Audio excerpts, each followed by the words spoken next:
ಶ್ರೀ ಗಣೇಶಾಯ ನಮಃ. ನಾನು ಶ್ರೀಮತಿ ಮಂಗಲ ವಲ್ಲಪ್ಪ ಔಸ್ಕರ್, ಧಾರವಾಡದಿಂದ. ಈ ದಿನ ತಮಿಳುನಾಡಿನಲ್ಲಿರುವ ಅರುಣಾಚಲಗಿರಿ ತಿರುವಣ್ಣಾಮಲೈ ಎಂಬ ದೇವಸ್ಥಾನದ ಬಗ್ಗೆ ಹೇಳುತ್ತಿದ್ದೇನೆ. ದಕ್ಷಿಣ ಭಾರತದಲ್ಲಿರುವ ರಮಣ ಮಹರ್ಷಿಗಳ ತಪೋಭೂಮಿಯಾಗಿರುವ ಈ ಪುಣ್ಯ ಈಶ್ವರನ ಪ್ರತ್ಯಕ್ಷವಾದ ಸ್ಥಳ ಬೆಂಗಳೂರಿನಿಂದ 2 ಕಿಲೋಮೀಟರ್ ದೂರದಲ್ಲಿ ಇದೆ.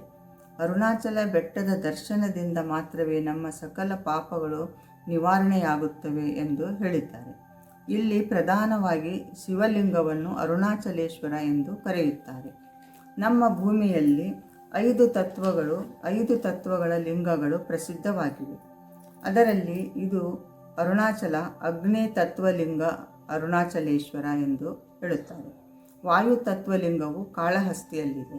ವರುಣ ತತ್ವಲಿಂಗ ಜಂಬುಕೇಶ್ವರ ದೇವಸ್ಥಾನವು ತಿರುಚಿಯಲ್ಲಿದೆ.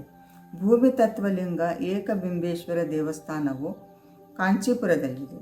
ಆಕಾಶ ತತ್ವಲಿಂಗ ತಿಲೈ ನಟರಾಜ ದೇವಸ್ಥಾನವು ಚಿದಂಬರಂನಲ್ಲಿದೆ. ಈ ರೀತಿಯಾಗಿ 5 ತತ್ವಗಳ ದೇವಸ್ಥಾನಗಳು ನಮ್ಮಲ್ಲಿ ಕಂಡುಬರುತ್ತವೆ. ನಮ ಶಿವಾಯ ಈ 5 ಅಕ್ಷರಗಳು ಪಂಚ ತತ್ವ ಅಂಶಗಳಿಂದ ಕೂಡಿವೆ. ಸಂಸ್ಕೃತದಲ್ಲಿ ಇವನ್ನು ಪಂಚತತ್ವ ಎಂದು ಕರೆಯುತ್ತಾರೆ. ಭೂಮಿ, ಜಲ, ಅಗ್ನಿ, ವಾಯು, ಆಕಾಶ ಈ 5 ಅಂಶದಿಂದಲೇ ಮನುಷ್ಯನ ಸೃಷ್ಟಿಯೂ ಆಗಿರುತ್ತದೆ. ಭಗವಾನ್ ಈಶ್ವರನು ಈ 5 ತತ್ವಗಳ ರಕ್ಷಣೆಗಾಗಿ ನಿಂತಿರುತ್ತಾನೆ. ಆದ್ದರಿಂದ ನಾವು ಯಾವಾಗಲೂ ಓಂ ನಮಃ ಶಿವಾಯ ಎಂಬ ಜಪವನ್ನು ಮಾಡುತ್ತೇವೆ. ಹಾಗೆಯೇ ಈ ಅರುಣಾಚಲ ದೇವಸ್ಥಾನವು ಬಹಳ ಪುರಾತನವಾದುದು. ಬೆಳಿಗ್ಗೆ 5 ಗಂಟೆಯಿಂದ ಮಧ್ಯಾಹ್ನ 12:30ರವರೆಗೆ ಮತ್ತು ಸಂಜೆ 4 ಗಂಟೆಯಿಂದ ರಾತ್ರಿ 8 ಗಂಟೆಯವರೆಗೂ ತೆರೆದಿರುತ್ತದೆ. 217 ಅಡಿ ಎತ್ತರದ ರಾಜಗೋಪುರವಿದೆ. ಈ ದೇವಸ್ಥಾನವನ್ನು ಶ್ರೀ ಕೃಷ್ಣದೇವರಾಯರ ಕಾಲದಲ್ಲಿ ದ್ರಾವಿಡ ವಾಸ್ತುಶಿಲ್ಪದಿಂದ ಮಾಡಲಾಗಿದೆ. ಒಟ್ಟು 12 ಗೋಪುರಗಳಿವೆ. ಕಾರ್ತಿಕ ಮಾಸ ಹುಣ್ಣಿಮೆ ಪ್ರತಿ ಸೋಮವಾರ ತುಂಬ ಉತ್ಸವ ಇರುತ್ತದೆ. ಹಾಗೆಯೇ ವಿನಾಯಕ, ಸುಬ್ರಹ್ಮಣ್ಯ, ಪಾರ್ವತಿ ದೇವಿ ದೇವಸ್ಥಾನಗಳು ಇಲ್ಲಿ ಕಂಡುಬರುತ್ತವೆ. ಪೂರ್ತಿ ದೇವಸ್ಥಾನಗಳನ್ನು ದರ್ಶನ ಮಾಡಲು ಸುಮಾರು 2 ಗಂಟೆಗಳ ಕಾಲ ಬೇಕಾಗುತ್ತದೆ.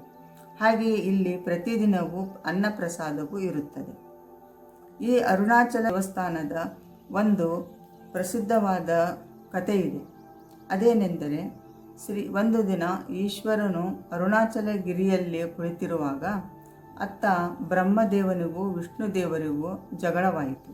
ಅದರಲ್ಲಿ ನಾನು ಶ್ರೇಷ್ಠ ಎಂಬ ಇಬ್ಬರಿಗೂ ಜಗಳ. ಹಾಗೆಯೇ ಅವರು ಮುಂದುವರೆದುಕೊಂಡು ಬಂದು ಈಶ್ವರನ ಹತ್ತಿರವೇ ನಮ್ಮ ನ್ಯಾಯವನ್ನು ಕೇಳೋಣ ಎಂದು ಅಲ್ಲಿಗೆ ಬಂದು ಈಶ್ವರನ ಹತ್ತಿರ ನಾನು ಶ್ರೇಷ್ಠವನು, ಬ್ರಹ್ಮದೇವರು ಶ್ರೇಷ್ಠರು, ನೀವೇ ಹೇಳಬೇಕು ಎಂದು ಕೇಳಿಕೊಂಡಾಗ ಈಶ್ವರ ದೇವರು, ನಾನು ಜ್ಯೋತಿ ರೂಪದಲ್ಲಿ ಇಲ್ಲಿ ಪ್ರಕಟವಾಗುತ್ತೇನೆ, ನೀವು ಅದರ ಮೂಲ ಮತ್ತು ಆದಿಯನ್ನು ಕಂಡುಹಿಡಿಯಬೇಕು. ನನ್ನ ಆದಿ ಮತ್ತು ಮೂಲವನ್ನು ಯಾರು ಕಂಡುಹಿಡಿಯುತ್ತಾರೋ ಅವರೇ ಶ್ರೇಷ್ಠರು ಎಂದು ಹೇಳುತ್ತಾರೆ.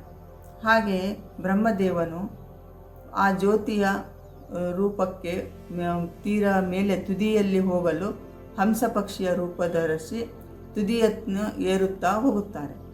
ಹಾಗೆ ವಿಷ್ಣುದೇವರು ಒಂದು ವರಹ ರೂಪದಲ್ಲಿ, ಅಂದರೆ ಹಂದಿಯ ರೂಪದಲ್ಲಿ ಭೂಮಿಯನ್ನು ಕೊರೆಯುತ್ತಾ ಅದರ ಬುಡಕ್ಕೆ ತನಕ ಹೋಗುತ್ತಾರೆ. ಆದರೆ ಇಬ್ಬರಿಗೂ ಮೂಲವೂ ಸಿಗುವುದಿಲ್ಲ, ತುದಿಯೂ ಸಿಗುವುದಿಲ್ಲ. ವಿಷ್ಣುದೇವರು ನನಗೆ ಆ ಮೂಲವು ಸಿಗಲಿಲ್ಲವೆಂದು ಹಿಂತಿರುಗಿ ಬರುತ್ತಾರೆ.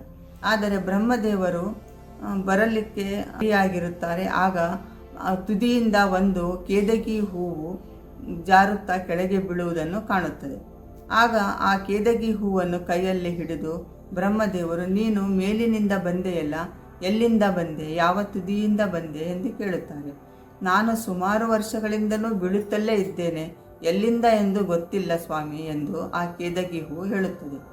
ಆದರೆ ಬ್ರಹ್ಮದೇವರು, ನಾನು ಆ ತುದಿಯನ್ನು ಮುಟ್ಟಿ ನಿನ್ನನ್ನು ತೆಗೆದುಕೊಂಡು ಬಂದಿದ್ದೇನೆ ಎಂದು ಈಶ್ವರನ ಹತ್ತಿರ ಹೇಳಬೇಕು ಎಂದು ಕೇದಗಿ ಹೂವನ್ನು ಕೈಯಲ್ಲಿ ಹಿಡಿದುಕೊಂಡು ಈಶ್ವರನ ಬಳಿಗೆ ಬಂದು, ನಾನು ನಿಮ್ಮ ತುದಿಯನ್ನು ಮೇಲೆ ಹತ್ತಿ ಈ ಹೂವನ್ನು, ನಿಮ್ಮ ಶಿಖರದಲ್ಲಿರುವ ಈ ಹೂವನ್ನು ತೆಗೆದುಕೊಂಡು ಬಂದಿದ್ದೇನೆ ಸ್ವಾಮಿ ಎಂದು ಸುಳ್ಳು ಹೇಳುತ್ತಾರೆ.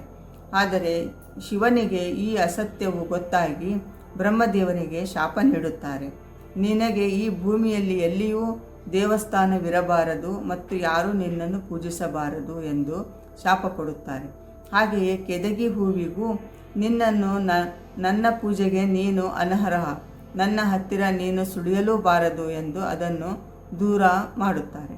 ಹೀಗೆ ಇಬ್ಬರಿಗೂ ಶಾಪ ಕೊಟ್ಟು ಈಶ್ವರ ದೇವರು ಅಲ್ಲಿಯೇ ಜ್ಯೋತಿ ರೂಪದಲ್ಲಿ ಸ್ಥಿರವಾಗಿ ನಿಲ್ಲುತ್ತಾರೆ. ಆದ್ದರಿಂದ ಈ ಪರ್ವತಕ್ಕೆ ಅರುಣಾಚಲೇಶ್ವರ ಎಂದು ಹೇಳುತ್ತಿದ್ದಾರೆ. ಈ ದೇವಸ್ಥಾನವನ್ನು ದರ್ಶನ ಮಾತ್ರದಿಂದಲೇ ನಮಗೆ ಮೋಕ್ಷವು ಸಿಗುತ್ತದೆ ಎಂದು ಎಲ್ಲರೂ ನಂಬುತ್ತಾರೆ. ಅರುಣಾಚಲ ದೇವಸ್ಥಾನದ ಹಿಂದೆ ಇರುವ ಘಟ್ಟವನ್ನು ಅರುಣಗಿರಿ ಎಂದು ಕರೆಯುತ್ತಾರೆ. ಈ ಗಿರಿಯ ತುದಿಯಲ್ಲಿ ದೀಪವನ್ನು ಕಾರ್ತಿಕ ಮಾಸದ ಹುಣ್ಣಿಮೆಯಲ್ಲಿ 3 ಟನ್ ತುಪ್ಪದಿಂದ ಜ್ಯೋತಿಯನ್ನು ಬೆಳಗುತ್ತಾರೆ. ಕಾರ್ತಿಕ ಮಾಸದಲ್ಲಿ ಲಕ್ಷಾಂತರ ಜನರು ಅದನ್ನು ದರ್ಶನ ಮಾಡಲು ಬರುತ್ತಾರೆ. ಬೆಟ್ಟದ 8 ದಿಕ್ಕುಗಳಲ್ಲಿ 8 ಶಿವನ ದೇವಸ್ಥಾನಗಳಿವೆ. ಈ ಗಿರಿ ಪ್ರದಕ್ಷಿಣೆಯಲ್ಲಿ 14 ಕಿಲೋಮೀಟರ್ನಷ್ಟು ಪ್ರದಕ್ಷಿಣೆಯನ್ನು ಮಾಡಬೇಕಾಗುತ್ತದೆ. ಗಿರಿ ಪ್ರದಕ್ಷಿಣೆ ಮಾಡುವ ಮೊದಲು ಅಲ್ಲಿ ಮೊದಲನೇ ದೇವಸ್ಥಾನಕ್ಕೆ ಹೋಗಿ ಕರ್ಪೂರವನ್ನು ಹಚ್ಚಿ ಪ್ರಾರ್ಥಿಸಿಕೊಂಡು ಗಿರಿ ಪ್ರದಕ್ಷಿಣೆ ಪ್ರಾರಂಭಿಸುತ್ತಾರೆ. ನಡೆದುಕೊಂಡು ಅಥವಾ ಕಾರಿನಲ್ಲಿ ಅಥವಾ ಆಟೋದಲ್ಲಿ ಬೇಕಾದರೂ ಗಿರಿ ಪ್ರದಕ್ಷಿಣೆ ಮಾಡಬಹುದು. ಆದರೆ ಕಾಲಲ್ಲಿ ಪಾದರಕ್ಷೆಗಳನ್ನು ಧರಿಸಬಾರದು. ಆಟೋದಲ್ಲಿ ಒಬ್ಬರಿಗೆ 300ರಿಂದ 400ವರೆಗೂ ತೆಗೆದುಕೊಳ್ಳುತ್ತಾರೆ. ಮೊದಲಿಗೆ ಸಿಗುವುದು ಭೂತನಾರಾಯಣ ಸ್ವಾಮಿ ದರ್ಶನ. ಅಂದರೆ ಅಲ್ಲಿ ಆ ಪರ್ವತಕ್ಕೆ ರಕ್ಷಕನಾಗಿ ನಿಂತಿರುವುದು ಭೂತನಾರಾಯಣ ಸ್ವಾಮಿ ಎಂದು. ಅದನ್ನು ದರ್ಶನ ಮಾಡಿ ನಂತರ ಇಂದ್ರಲಿಂಗ, ಅಗ್ನಿಲಿಂಗ, ಯಮಲಿಂಗ, ನೈಋತ್ಯಲಿಂಗ, ವರುಣಲಿಂಗ, ವಾಯುಲಿಂಗ, ಕುಬೇರಲಿಂಗ, ಈಶಾನ್ಯಲಿಂಗ ಈ 8 ಲಿಂಗಗಳನ್ನು ದರ್ಶನ ಮಾಡಬಹುದು. ಇಲ್ಲಿ ಮೋಕ್ಷಧಾರ ಎಂಬ ಒಂದು ಸಣ್ಣ ದೇವಸ್ಥಾನವು ಸಿಗುತ್ತದೆ. ಅದಕ್ಕೆ ಒಂದು ಸಣ್ಣ ಕಿಂಡಿಯೂ ಇರುತ್ತದೆ. ಆ ಕಿಂಡಿಯ ಮೂಲಕವೇ ನುಸುಳಿಕೊಂಡು ಹೋಗಿ ಆ ಕಡೆಯಿಂದ ಹೊರಗೆ ಬರಬೇಕಾಗುತ್ತದೆ. ಅದನ್ನು ಮೋಕ್ಷದ್ವಾರ ಎನ್ನುತ್ತಾರೆ. ಹಾಗೆಯೇ ಚಂದ್ರಲಿಂಗ, ಸೂರ್ಯಲಿಂಗ, ಆದಿ ಅಣ್ಣಾಮಲೈ ದೇವಸ್ಥಾನಗಳು ಇವೆ. ಹೀಗೆ ಈ ಅರುಣಗಿರಿ ಪ್ರದಕ್ಷಿಣೆಯಿಂದ ಅಷ್ಟಲಿಂಗ ದರ್ಶನಗಳು ಸಿಗುತ್ತವೆ. ಕೊನೆಯ ಲಿಂಗಕ್ಕೆ ದರ್ಶನ ಮಾಡಿ ಮತ್ತೆ ಕರ್ಪೂರವನ್ನು ಬೆಳಗಿ ಈಶ್ವರನ ಆಶೀರ್ವಾದವನ್ನು ಪಡೆದು ಬರಬೇಕು.